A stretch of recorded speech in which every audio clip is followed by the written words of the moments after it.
എനിക്ക് തന്നില്ല. അടുത്ത പ്രാവശ്യം തരാം കേട്ടോ. ഇപ്പോൾ നമുക്കേ മാമ്പഴം പുളിശ്ശേരി ഉണ്ടാക്കാം. മാങ്ങാക്കാലമായിട്ട് പിന്നെ എന്താ പറയുക, മാമ്പഴ പുളിശ്ശേരി ഉണ്ടാക്കിയില്ലെങ്കിൽ അത് ശരിയാവില്ല. കൊതിയൂറും മാമ്പഴ പുളിശ്ശേരി. അപ്പോൾ നമുക്കൊരു 5 മാങ്ങ എടുത്തിട്ടുണ്ട്. ഇങ്ങനെ തൊലി പൊളിച്ചെടുക്കാം കേട്ടോ. കത്തി വെച്ചൊന്നും നോക്കേണ്ട ആവശ്യമില്ല. ഇങ്ങനെ തൊലി ചീന്തി എടുക്കാം. അപ്പോൾ ചീന്തി തൊലിയൊക്കെ ഇങ്ങനെ ഇടങ്ങി കടിച്ചിടണം, നല്ല രസമാണ്. എന്നിട്ട് ചട്ടിയിൽ തന്നെയാണ് ഞാൻ വെക്കുന്നത്. അപ്പോൾ അതൊന്ന് പീച്ച് കൊടുക്കുക, കൈ കൊണ്ടൊന്ന് അമർത്തി ഒന്ന് കൊടുക്കുക. അതിൻ്റെ നീരൊക്കെ ഒന്ന് ഇറങ്ങി കിട്ടാൻ വേണ്ടിയിട്ടാണ് അങ്ങനെ ചെയ്യണേ കേട്ടോ. അങ്ങനെ ചെയ്യാൻ താല്പര്യമുള്ളവർ ചെയ്താൽ മതി. ഞാൻ വെറുതെ അതിനൊക്കെ ഒന്ന് പീച്ചിട്ടു. നല്ല ഗ്യാസുമ്മേ തന്നെ വെക്കുന്നത്, അടുപ്പുമ്മേ അല്ല. അപ്പോൾ ഒരു ലോ ഫ്ലെയിമിൽ വെച്ചിട്ട് നമുക്കത് വേവിച്ചെടുക്കാം. അതിന് വേണ്ടിയിട്ട് ഒരു 1/2 കപ്പ് വെള്ളം ഒഴിക്കുക. പിന്നെ പച്ചമുളക്, ഒരു 2 പച്ചമുളക് ചെന്തിയിടുക. മഞ്ഞൾപ്പൊടി 1/2 സ്പൂൺ മഞ്ഞൾപ്പൊടി ഇടുക. ഉപ്പിടുക. ഇത്ര ഇട്ട് കഴിഞ്ഞാൽ അത് ലോ ഫ്ലെയിമിൽ വെച്ചിട്ട് മൂടി വെച്ചിട്ട് വേവിക്കാൻ വയ്ക്കാം. അപ്പോൾ നമുക്ക് തേങ്ങ ഉടച്ചിട്ടുണ്ടല്ലോ, ആ തേങ്ങ വെച്ചിട്ട് നമുക്ക് ഒരു 1/2 മുറി തേങ്ങ ചെരുകിയെടുക്കാം കേട്ടോ. അപ്പോൾ കുറച്ച് ഞാൻ ഒന്ന് നോക്കിയതാണ് കേട്ടോ. അത് കുറച്ച് വെള്ളമല്ലേ വെച്ചിട്ടുള്ളൂ, അടിയിലൊന്നും പിടിക്കുന്നില്ലല്ലോ എന്ന് ചെന്ന് നോക്കിയതാണ്. അപ്പം മഞ്ഞ കളർ ഇത്തിരി കുറവ് പോലെ. അപ്പം മഞ്ഞൾപ്പൊടി ലേശം ഇട്ടിട്ട് ഞാനത് മൂടി വെച്ചിട്ടുണ്ട്. അരക്കണതിലും ലേശം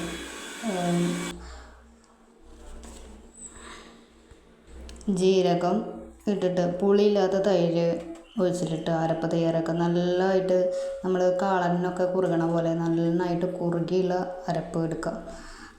അത് ഇതിൽ കൂടെ അങ്ങോട്ട് ഒഴിച്ചു കൊടുക്കുക. അപ്പോൾ നമ്മുടെ എല്ലാതും ഒന്ന് കുറുകി വന്നിട്ടുണ്ട്. അതിൽ കൂടെ ഇതും കൂടിയിട്ട് ഈ അരപ്പും കൂടിയിട്ട് ഒഴിച്ചിട്ടൊന്ന് നമുക്ക് മിക്സാക്കി എടുക്കാം. അപ്പോൾ ഞാൻ ഇട്ടേക്കുന്നത് ഒരു ഇത്തിരി കാശ്മീരി മുളക് പൊടി ഇട്ടിട്ടുണ്ട് കേട്ടോ. അതാണ് ഈ ഒരു കളറ്. എന്നുവെച്ചാൽ കുറച്ച് എരിവ് വേണം. മഞ്ഞ കളറിൽ മാമ്പഴ പുളിശ്ശേരി ആ മഞ്ഞ കളറാണ്, അധികം എരിവ് ഉണ്ടാവില്ല എന്നുണ്ടെങ്കിലും ലേശം ഒരു എരിവും വേണ്ടേ. അപ്പോൾ ഞാനതങ്ങനെ ഇട്ടിട്ടുണ്ടായിരുന്നു. അപ്പോൾ നമുക്ക് ഇനി താളിച്ച് വയ്ക്കാം.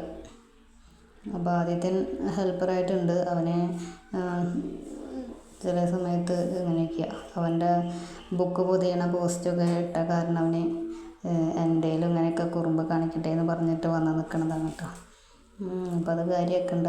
അതിന് എൻ്റെ ഹെൽപ്പറിന് പൈസ കൂടിയിട്ടുണ്ടെങ്കിലും അവന് ഉണ്ടെങ്കിലൊരു രസമുള്ളൂ കുക്കിങ്ങിന്. അപ്പോൾ ഇതൊക്കെ കണ്ട് പഠിച്ചു എന്ന് പറഞ്ഞിട്ട് ഒപ്പം കൂട്ടിയേക്കാം.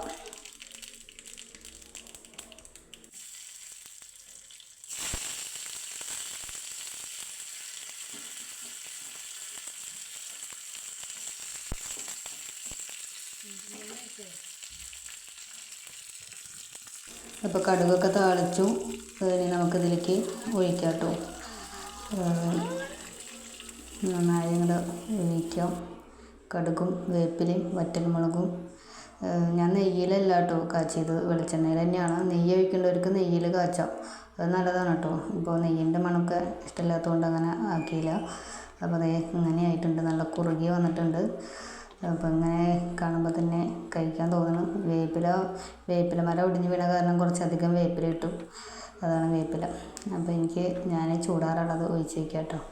എനിക്ക് ഇങ്ങനെ ഉണ്ടാക്കി കഴിഞ്ഞാൽ ആ ചൂട് കൊടുക്കൽ തന്നെ കഴിക്കാൻ തോന്നുന്ന ഒരു ആളാണ് ഞാൻ. അപ്പോൾ ഒന്ന് ചൂടാറിയിട്ട് ഞാൻ കഴിക്കട്ടെ. അപ്പോൾ നിങ്ങൾക്ക് മാമ്പഴ പുളിശ്ശേരി ഇഷ്ടാവില്ലേ? എന്താ വെച്ചാൽ കൊല്ലത്തിലൊരിക്കൽ ഒരു പ്രാവശ്യം 2 പ്രാവശ്യമൊക്കെ നമ്മൾ വെക്കുള്ളൂ. അപ്പോൾ ചൂട് പോയിട്ടുണ്ടെങ്കിലും അത്തിരി ചൂടൊക്കെ ഉണ്ട്, എന്നാലും കുഴപ്പമില്ല. നല്ല ഉപ്പും പുളിയും മധുരം. ശർക്കര നീര് ഒഴിച്ചിട്ടുണ്ടായിരുന്നു കേട്ടോ, അത് പറയാൻ മറന്നു. ശർക്കര കുറച്ച്, നമുക്ക് മധുരം കുറവായിരിക്കുമല്ലോ മാങ്ങയുടെ എത്രയൊക്കെ ആയാലും. അപ്പോൾ കുറച്ച് ശർക്കര ഒഴിക്കാം. പഞ്ചസാര എല്ലാം ഞെട്ട് ശർക്കര നീര് ആക്കിയിട്ട് ഒഴിച്ചു. അപ്പോൾ നല്ല ടേസ്റ്റ് ഉണ്ട് കേട്ടോ, എനിക്ക് ഭയങ്കര ഇഷ്ടപ്പെട്ടു. അപ്പോൾ വീണ്ടും നമ്മൾ ആ ചാറിൽ തന്നെ മുക്കിയിട്ട് വീണ്ടും കഴിക്കുമ്പോഴാണ് അതിൻ്റെ ഒരു ടേസ്റ്റ്. അപ്പോൾ വേപ്പില തോന്നിയിട്ട കാരണം എൻ്റെ പ്ലേറ്റിൽ മുഴുവൻ വേപ്പില പെട്ടു. അപ്പോൾ അത് പറക്കി കളയാനുള്ളൊരു പണി. അതൊക്കെ ആദ്യം പറക്കി വയ്ക്കട്ടെ, അല്ലെങ്കിൽ ഇടയ്ക്കിടയ്ക്ക് വായിൽ വരുമ്പോൾ ഒരു സുഖമില്ല. അപ്പോൾ അതൊക്കെ പറക്കി വെച്ചിട്ട് നമുക്കിങ്ങനെ വീണ്ടും വീണ്ടും കഴിക്കാം. അപ്പോൾ മാമ്പഴപ്പുളിശ്ശേരി ഇഷ്ടമുള്ളവരൊക്കെ ഒന്ന് ട്രൈ ചെയ്ത് നോക്കിക്കോട്ടോ. മാമ്പഴക്കാലം കഴിയും മുന്നേ അത് നല്ല രസമുള്ള, എന്താ പറയുക, ഭയങ്കര രസമാണത് ഇങ്ങനെ കഴിക്കാൻ. അപ്പോൾ ആദ്യത്തിനൊന്നും വലിയ താല്പര്യമൊന്നുമില്ല, അത് ഉണ്ടാക്കാൻ കൂട്ടുന്നേ ഉള്ളൂ.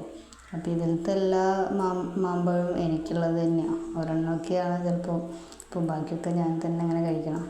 പിറ്റേ ദിവസമായാലും നാശമാകുന്നില്ല. മാമ്പഴപ്പുളിശ്ശേരി അങ്ങനെ 2 ദിവസം, പിറ്റേ ദിവസത്തേക്ക് രുചി കൂടുകയുള്ളൂ, നല്ല ടേസ്റ്റ് വരും. അപ്പോൾ എനിക്ക് ഇത് എത്ര കഴിച്ചാലും മതിയാവില്ല. അത് ചോറിൻ്റെ ഒപ്പത്തിനൊക്കെ ഇങ്ങനെയൊക്കെ ഇരുന്ന് ഒറ്റയ്ക്ക് ഇരുന്ന് ഇങ്ങനെ കഴിക്കാനിഷ്ടം. ചോറിൻ്റെ ഒപ്പം കുഴപ്പമുണ്ടായിട്ടില്ല, എന്നാലും ഇതിങ്ങനെ ഒറ്റയ്ക്ക് ഇരുന്ന് കഴിക്കുമ്പോഴാണ് ഇങ്ങനെ അതിൻ്റെ ഒരു ഫീലൊക്കെ കിട്ടുക. അപ്പോൾ അതിൻ്റെ ആ ചാറിലൊക്കെ വീണ്ടും വീണ്ടും മുക്കി അതിനെ ഞാൻ ഒരു പരിവാക്കിയിട്ടാണ് അവസാനിപ്പിക്കുള്ളൂ.